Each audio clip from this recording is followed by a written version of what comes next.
હવે આગળનો ઉદાહરણ આપેલો છે, તમે શું ખરીદશો? સોહન અને રીટા કબાટ ખરીદવા ગયા. ત્યાં દરેક કબાટ પર તેની કિંમત કાપલી લગાવેલી છે.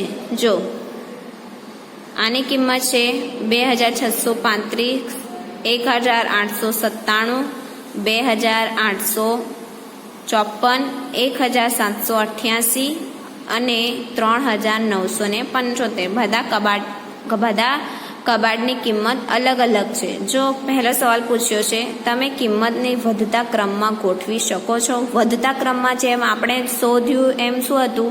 પહેલા સૌથી નાની લેવાની, વધતા ક્રમમાં લેવાની, એટલે કે પહેલા ઓછી, પછી એના કરતાં વધારે, પછી એના કરતાં વધારે, પછી એના કરતાં વધારે. ચલો, સૌથી ઓછી કઈ દેખાય તમને? જો દેખાતું ન હોય તો સૌથી પહેલા શું જોવાનું? દશકનો, હજારનો અંક જોવાનો. જો આનો હજારનો અંક ઓછો છે,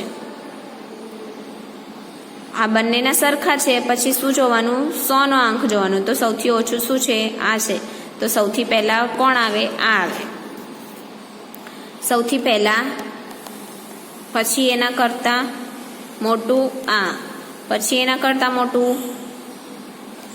જો 2000ના અંકવાળી કેટલી છે? 2 છે. તો હવે શું જોવાનું? 100નો અંક જોવાનું. દેખાયું બધાને 100નો અંક? આ 8 છે ને આ 6 છે. તો સૌથી પહેલા નાની લેવાની, એટલે કે ત્રીજા નંબર આનો, પછી ચોથો નંબર આનો અને સૌથી છેલ્લા આ શું છે? વધતી ગઈ છે, એટલે કે પહેલા ઓછું, પછી એના કરતાં વધારે, પછી એના કરતાં વધારે. હવે તમે તેમને કિંમતને ઘટતા ક્રમમાં ગોઠવી શકો છો. ઘટતા ક્રમમાં તો કે જે સૌથી ઓછું, સૌથી વધારે હોય તે પહેલા, પછી એના કરતાં ઓછું. પહેલા 5, પછી આ, પછી આ, પછી આ અને પછી હા. સમજાયું ને બધાને? જો નીચે આપણને આપેલો છે ચડતો ક્રમ. ચડતા ક્રમ એટલે સૌથી નાનેથી સૌથી મોટાની ગોઠવણી, એટલે કે સૌથી પહેલા સૌથી નાની પસંદ કરવાની અને પછી એના કરતાં મોટી પસંદ થાય. અને ઉતરતા ક્રમમાં, ઉતરતો ક્રમ એટલે સૌથી મોટાથી સૌથી નાની ગોઠવણી. સમજાયું ને? સૌથી પહેલા મોટું લેવાનું અને પછી એના કરતાં નાનું. આ ઇમ્પોર્ટન્ટ છે, તમને યાદ રહેવું જરૂરી છે. ચાલો, અહીં આપણે પ્રયત્ન કરવાનો છે કે નીચેની સંખ્યાઓને ચડતા ક્રમમાં ગોઠવો. પહેલું છે 8047, 847, 9754, 8320 અને 571. ચાલો આને ચડતા ક્રમમાં ગોઠવીએ. જો બાળમિત્રો, મેં અહીં લખી તે સંખ્યા હવે એને ચડતા ક્રમમાં ગોઠવવાની છે. ચડતો ક્રમ. ચડતો ક્રમમાં સૌથી પહેલા કઈ આવે? નાની આવે. ચલો, સૌથી નાની સંખ્યા જુઓ. 3 અંકની છે, 2 આપેલી છે. તો સૌથી પહેલા 3 અંકમાં સૌથી પહેલા શું આવે? 100નો અંક આવે. તો 100નો અંક જેનો નાનો તે સૌથી પહેલે આવે. આનો નાનો છે એટલે કે સૌથી પહેલા 571 આવે, પછી 847. પછી જો આ 4 અંકની છે તો 4 અંકમાં 1000નો અંક આવે, તો 1000ના અંક જોવાના કે સૌથી નાનો કયો છે? તો કે આ છે. તો એટલે કે 8320 અને 9754. ચડતો ક્રમ થઈ ગયો. સૌથી પહેલા નાની, પછી એના કરતાં મોટી, પછી એના કરતાં મોટી અને પછી એના કરતાં મોટી. ચલો, હવે ઉતરતો ક્રમ લઈએ. ઉતરતા ક્રમમાં આને ગોઠવવાની છે. આ ચોપડીનું ઉદાહરણ છે તમારે. પહેલું છે 5000, 7500, 85400, 7861. હવે આને ઉતરતા ક્રમમાં ગોઠવવાની છે.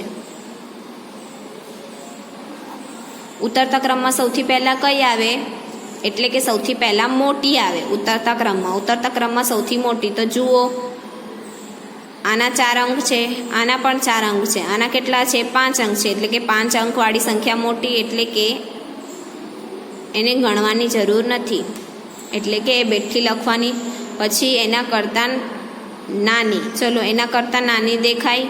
જો આ બે 4 અંકની છે અને એમનો એકમ 1000નો એકમ શું છે? સરખો છે. એટલે કે શું જોવાનું? 100નો એકમ જોવાનો. તો ચલો 100નો અંક જેનો મોટો તે સૌથી પહેલાં લખવાની. એટલે આનો મોટો છે એટલે કે આ આવે 7,861 આવે. પછી આ આવે 7,500 અને પછી છેલ્લે 5,000. આ થઈ ગયો ઉતરતો ક્રમ. ઉતરતો ક્રમમાં સૌથી પહેલાં મોટી, પછી એના કરતાં નાની, પછી એના કરતાં નાની અને પછી એના કરતાં નાની. આ તમને સમજાયું ને? હવે આગળ ચાલો બાળકો, હવે આગળનો ટોપિક ભણીએ અંકોની અદલા બદલી. તમે વિચાર્યું છે કે કોઈ સંખ્યાના અંકોના સ્થાન અરસપરસ્પર બદલાવાથી શું થશે? જો અહીંયા ઉદાહરણ આપેલું છે 182માં શું થશે તે વિચારો. મોટી સંખ્યા 821 અને નાની સંખ્યા 128 બને છે.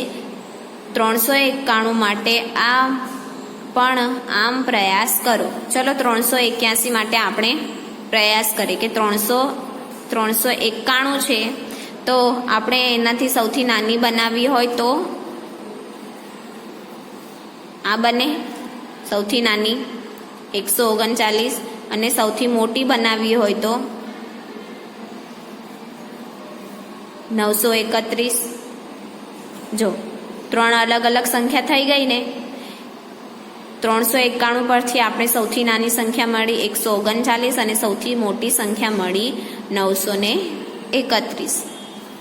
હવે આ વિશે વિચારો કે કોઈ પણ 3 અંકની સંખ્યા લો અને તેના 100ના સ્થાનના અંકને એકમના સ્થાન સાથે બદલો. જો આપણને નીચે એક ઉદાહરણ આપેલું છે કે મળેલી સંખ્યાને ચડતા અને ઉતરતા ક્રમમાં ગોઠવતા. સૌથી પહેલા જો એકમ આપણને ઉપર કીધું ને કે 100ના સ્થાનની અદલા બદલી કરવાની છે. આપણને ઉપર કીધું છે કે 100ના સ્થાનની એકમના સ્થાન સાથે અદલા બદલી કરો. જો આપણે ઉદાહરણ લઈએ અહીંયા કે આ 100નું સ્થાન છે, એકમના સ્થાન સાથે અદલા બદલી કરી. જો પહેલા 100ના સ્થાન પર હતું 795, હવે પહેલા અને ત્રીજા અંકની અદલા બદલી કર્યા પછી એ છેલ્લે એકમના સ્થાન પર ગયું તો શું આવ્યું? 597.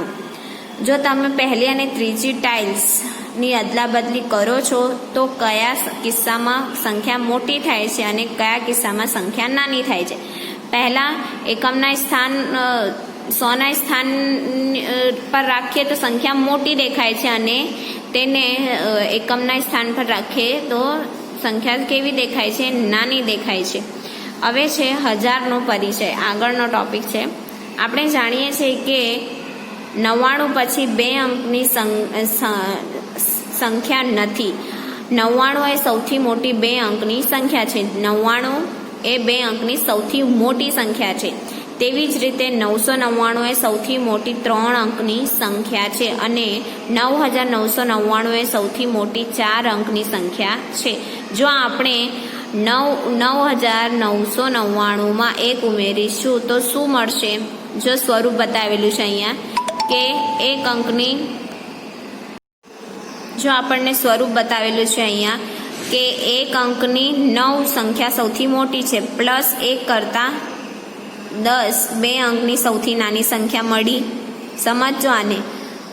તો 10 ગુણ્યા 1 પછી છે 99 એ 2 અંકની સૌથી મોટી સંખ્યા છે પ્લસ 1 ઉમેરતા 3 અંકની સૌથી નાની સંખ્યા મળશે. તો 10 ગુણ્યા 10 પછી છે 3 અંકની સૌથી મોટી સંખ્યા કઈ છે? 999 પ્લસ 1 ઉમેરતા શું બને? 4 અંકની સૌથી નાની સંખ્યા એટલે 10 ગુણ્યા 100. જો આપણને નીચે લખ્યું છે, આપણે જાણીએ છીએ કે 1 અંકની સૌથી મોટી સંખ્યા વત્તા 1 બરાબર 2 અંકની સૌથી નાની સંખ્યા. એવી જ રીતે આગળ 2 અંકની સૌથી મોટી સંખ્યામાં આપણે 1 ઉમેરીએ તો આપણે 3 અંકની સૌથી નાની સંખ્યા મળે. જો અહીંયા ઉદાહરણ આપેલું છે કે 2 અંકની સૌથી નાની સંખ્યા 99 છે, એમાં 1 ઉમેરતા 3 અંકની સૌથી નાની સંખ્યા આપણને મળે. 99 એ સૌથી મોટી સંખ્યા છે, એમાં 1 ઉમેરતા 3 અંકની સૌથી નાની સંખ્યા આપણને મળે એવી જ રીતે 3 અંકની સૌથી મોટી સંખ્યા વત્તા 1 બરાબર 4 અંકની સૌથી નાની સંખ્યા. જો અહીંયા આપેલું છે કે 3 અંકની સૌથી મોટી સંખ્યા છે 999, તેમાં 1 ઉમેરતા શું થાય? 4 અંકની સૌથી નાની સંખ્યા આપણને મળે. આ છે 1000નો પરિચય. પછી આપણે અપેક્ષા રાખીએ કે 4 અંકની સૌથી મોટી સંખ્યામાં 1 ઉમેરવાથી 5 અંકની સૌથી નાની સંખ્યા મળે છે, જે 9999 વત્તા 1 બરાબર 10,000. આ 4 અંકની સૌથી મોટી સંખ્યા છે, એમાં 1 ઉમેરતા 5 અંકની સૌથી નાની સંખ્યા મળી ગઈ. 9999 પછી તરત આવતી નવી સંખ્યા 10,000 છે. તેને 10,000 કહેવામાં આવે છે. તેને શું